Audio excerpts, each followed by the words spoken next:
Hey there, Lightworkers. I'm Ananda, the Galactic Mystic, and this is Navigational Astrology, where we navigate the leading edge of consciousness. For the past few weeks, maybe a couple months, I've been doing a series of videos on these major astrological events occurring in the next few months, beginning now, October-ish, through February 2022. Today, I'm going to be talking to you about a couple things, the series of events in order, as well as a couple of vibrational astrology spikes and when they will happen and what they mean. So let's get started.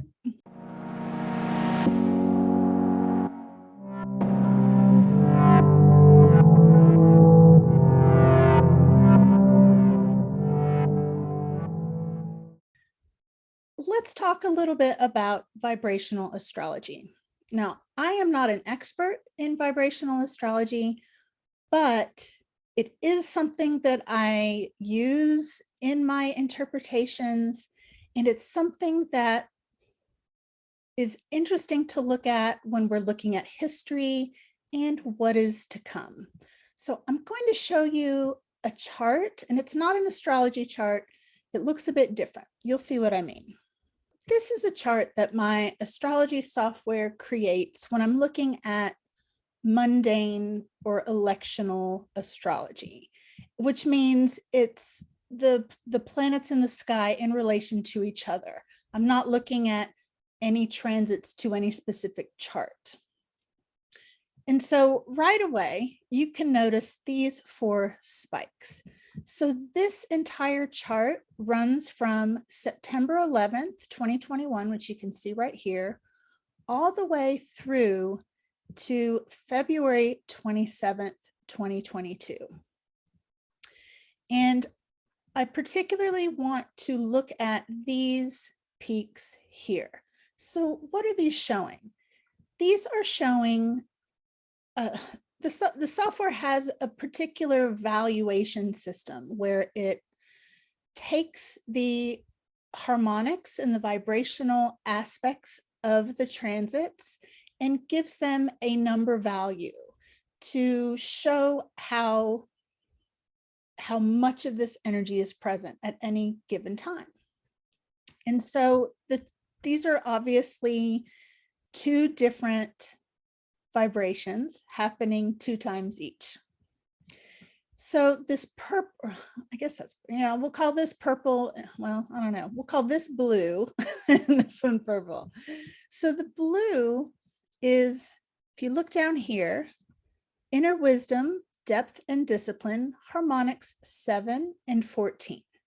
So we have a peak up to 200, which just is that, adding all of those valuations that the software gives each harmonic, thing happening, each harmonic aspect. Then the purple is excellence and transformation, harmonic 13. So what do these really mean, right? Well, we can look at history, which we will do in a moment, and that will help us sort of understand how these things can manifest, what they can indicate. But first, I want to read to you a quick definition of these particular harmonics. I'm going to pull up a book. This is a research paper or a book written by David Cochran, who is, I believe he's the creator of vibrational astrology, and he is the person who developed the software that I use. So let's talk about the 7th harmonic and the 14th.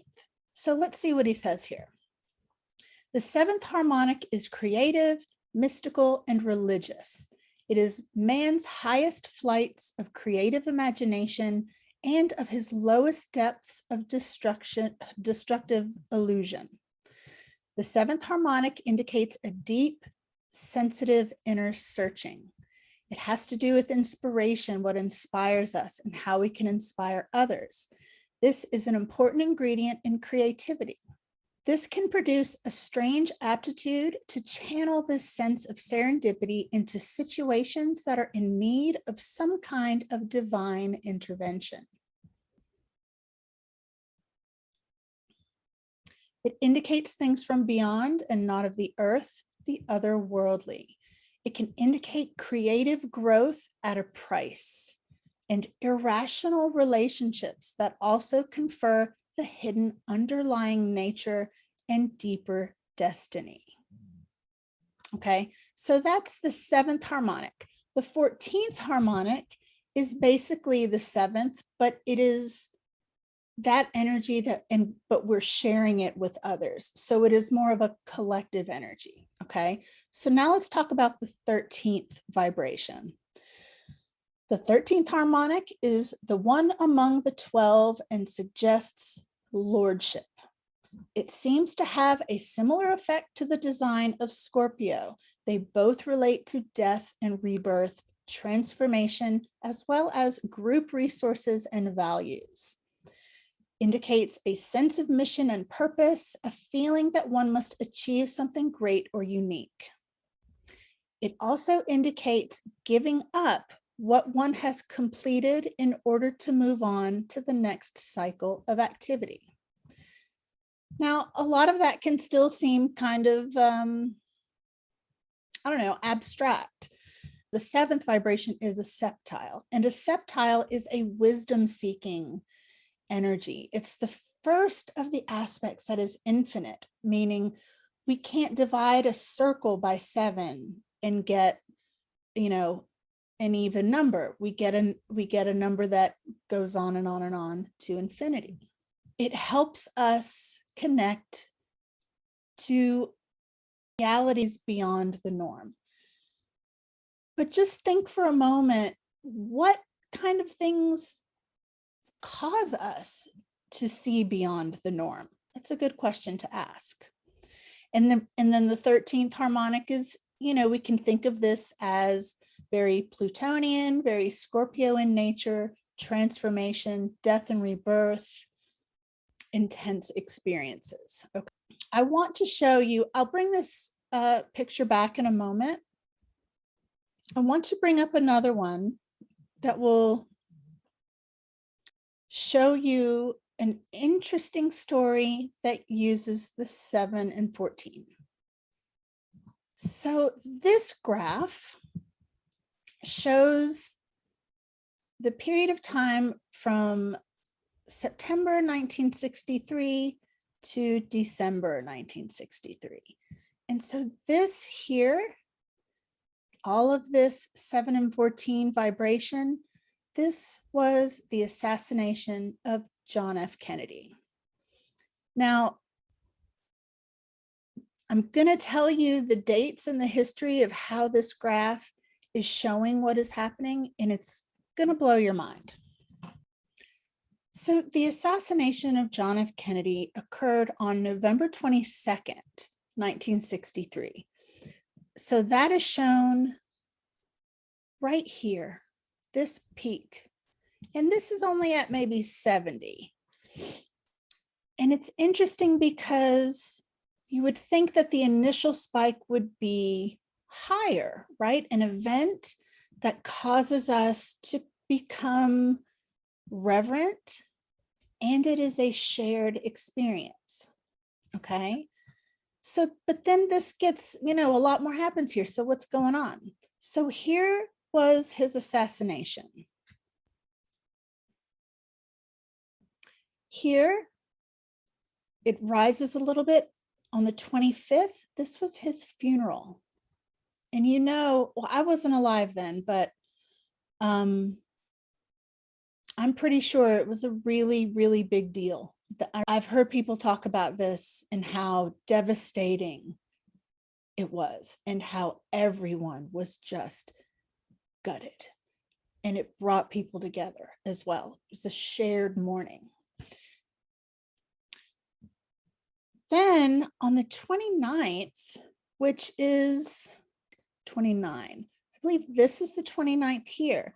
This is when Lyndon Johnson established the Warren Commission so that he could investigate the assassination. Okay, so there are still events that are bringing people together, that there's this shared experience. Everyone wants to know what happened. It's the big deal. Then this spike here on December 3rd is when the investigation officially began. And so then we have a little bit of lull, and it's like, well, gosh, what's this about? Well, on December 20th, a totally different thing happened. And this is when the Frankfurt Auschwitz trials began. Again, bringing in a sense of reverence and just kind of looking within in mourning, grieving.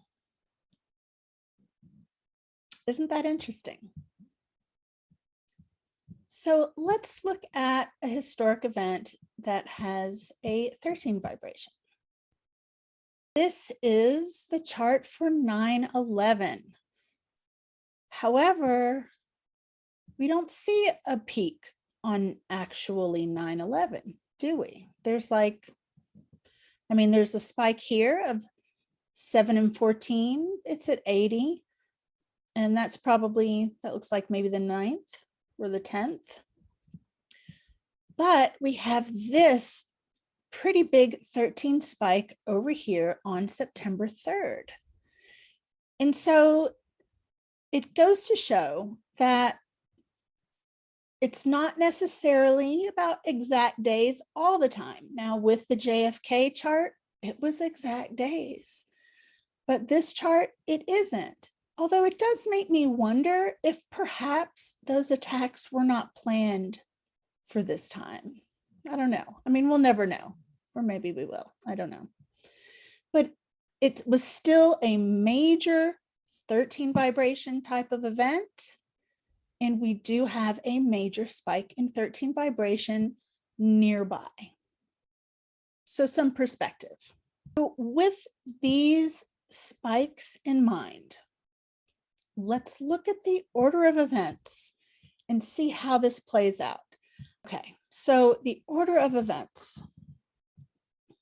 On October 1st, Pluto stations direct.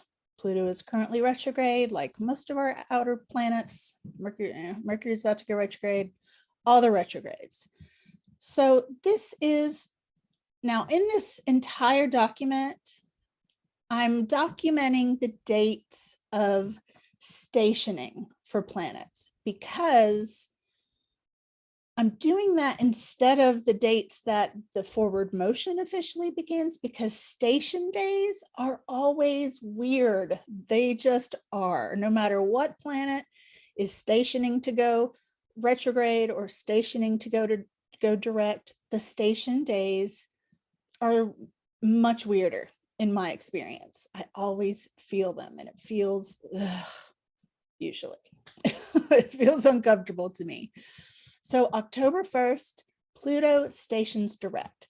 Now, once Pluto stations direct, he will be marching straight towards the Pluto return for the USA, which I've done a video on. Please take a look at that. That's a whole thing. Okay, October 6th, we have a new moon in Libra. October 8th, Saturn stations direct. And then October 9th, we have that first big spike in 7 and 14 vibration. But look at this. The same day, we have the Sun, Mercury, Mars retrograde, or Sun, Mars, Mercury retrograde conjunction at 16 degrees of Libra. I did a video on this. Please take a look at it. This we should expect, maybe not on this exact day, but seriously, it's a whole period of wacko time right here. But, this is explosions, fires, volcanoes. I mean, I don't know, obviously, literally exactly what's going to happen, but this energy is explosive, either literally or metaphorically, because Mercury is in there. It could be explosive information. It could be explosions in the media. I'm literally on the edge of my seat with this. Okay, so this is a real period of time to look at the first, second week in October. Okay, October 16th, Jupiter stations direct. November 2nd, we have that first spike in the 13 vibration. And then we are beginning eclipse season. And there's more. This eclipse season is just, this is just crazy. So November 19th, full moon lunar eclipse at Taurus 27. What I did not put in here is the, I'm going to put it right now. This, we have October 20th.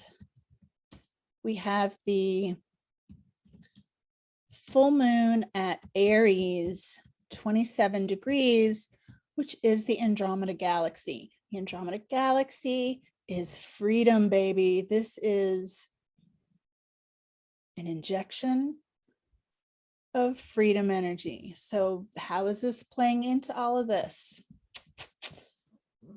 Where was I? Okay. So the first eclipse, it is exactly opposing Joe Biden's sun. Now, full moons that oppose your sun, I have experienced them to be really uncomfortable. This past full moon in Pisces was opposing my sun. I thought I was going to crawl right out of my skin. And I am armed with information, and I still was about to crawl out of my skin. So this is going to be very interesting.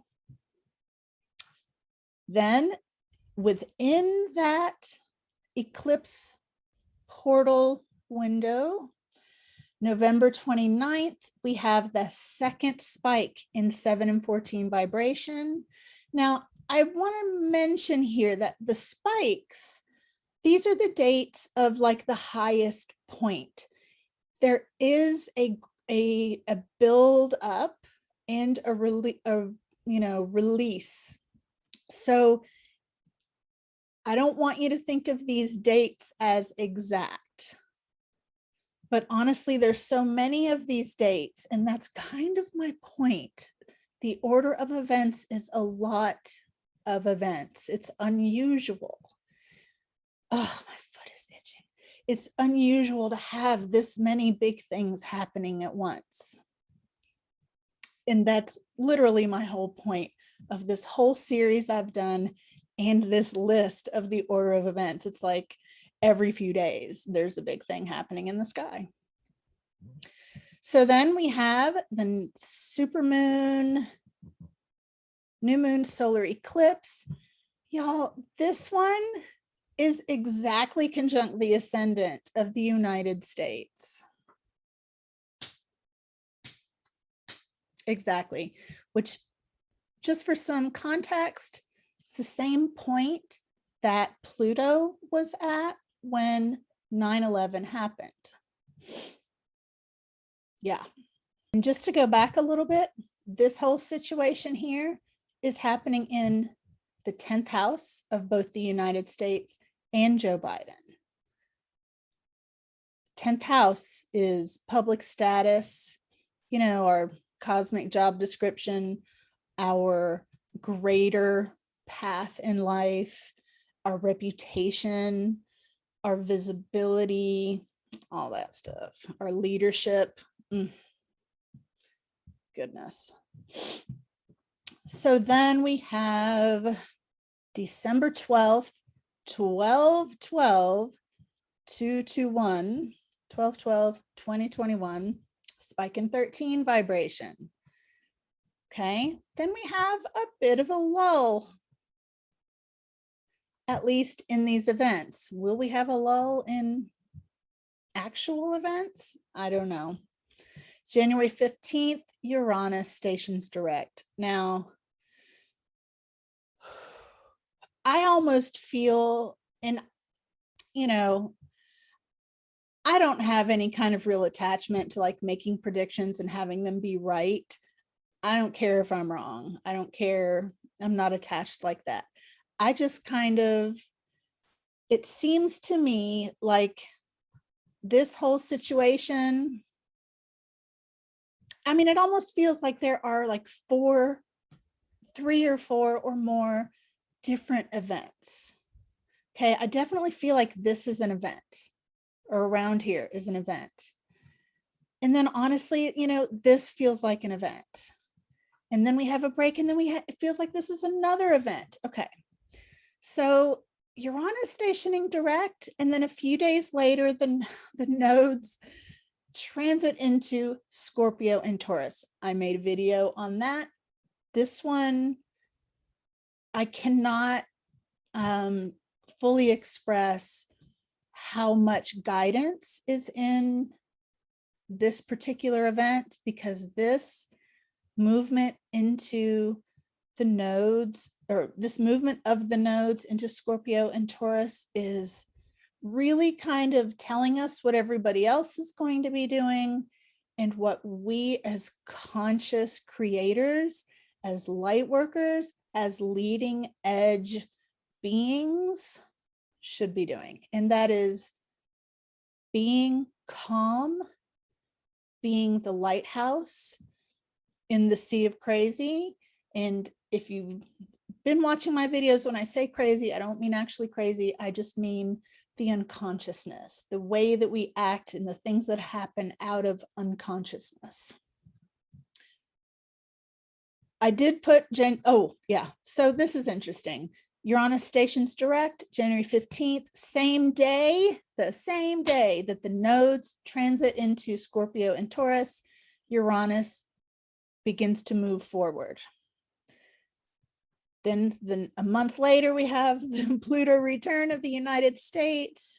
And basically the same time, we have the Neptune opposition of the United States. So my whole point of doing this series of videos, of talking about this at all, there are several points. One is that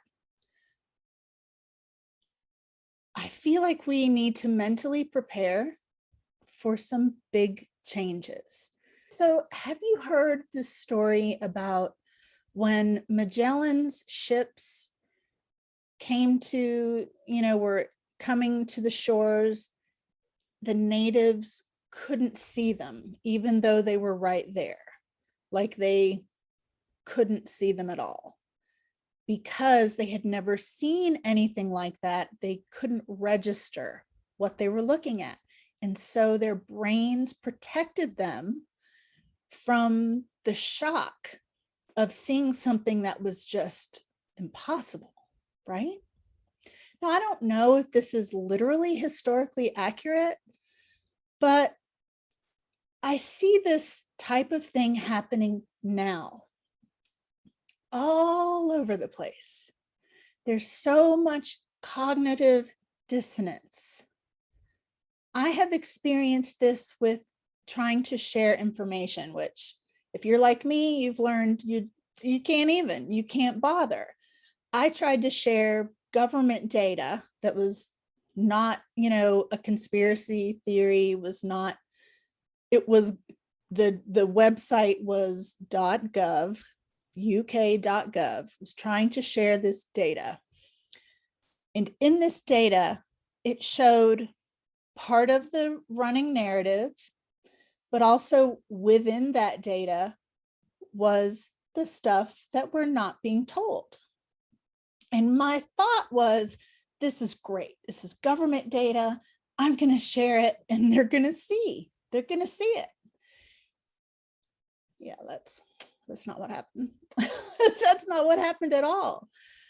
I got called a disrespectful piece of shit I didn't even share an opinion. I just shared the government data. But beyond the name calling, the thing that was so wild is that, guys, they couldn't even see the data. They couldn't see it. They couldn't see it. Like it's right there. It's right there, but they couldn't see it. And so this is where we are. We are at this stage where what has to happen in order for people to see?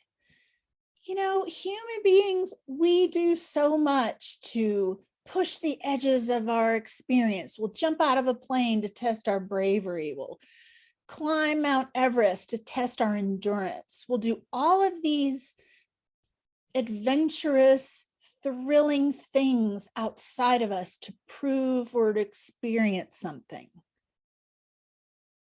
But are we turning within to open that door, unlock that door that allows us to be free of conditioning? What does it take to open that door? So I predict that there are going to be things that happen that will force that door open for those who have not been able to open it.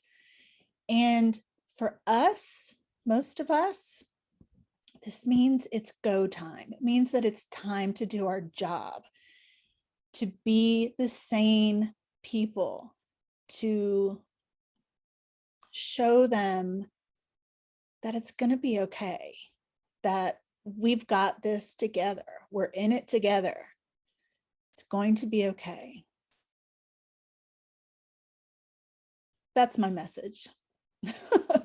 I have, instead of linking all of the videos that I've done for this series in the description, I'm going to link a page to my website where I have it all there, and I keep that updated. It's just easier to bookmark that page and keep everything in one place. So I hope this was interesting to you. Is it clear? Do you have questions? Does it make sense? What do you think? Talk to me. What do you think? This is, you know, I am a little excited, and I say that, and then at the same time, so many of my community members are feeling a great sort of preemptive sadness, and that is valid too. Whatever you're feeling is valid. I have a Facebook group if you want to, you know, talk in there. Let's hang out on social media. I've got the links in the description box for that below. Let me tell you, if you are interested in getting a reading from me, I am running about 4 to 8 weeks. I'm booked for about 4 to 8 weeks in advance, particularly for weekend and evening sessions. I'm working really hard to try and open up more time, but if you're wanting a reading from me, I'd love to read from you. Get on my schedule ASAP, so you don't have to wait so long. All right. As always, thank you for being here. Thank you for liking, subscribing, and sharing. And thank you for just being awesome. Thank you for making the world a better place.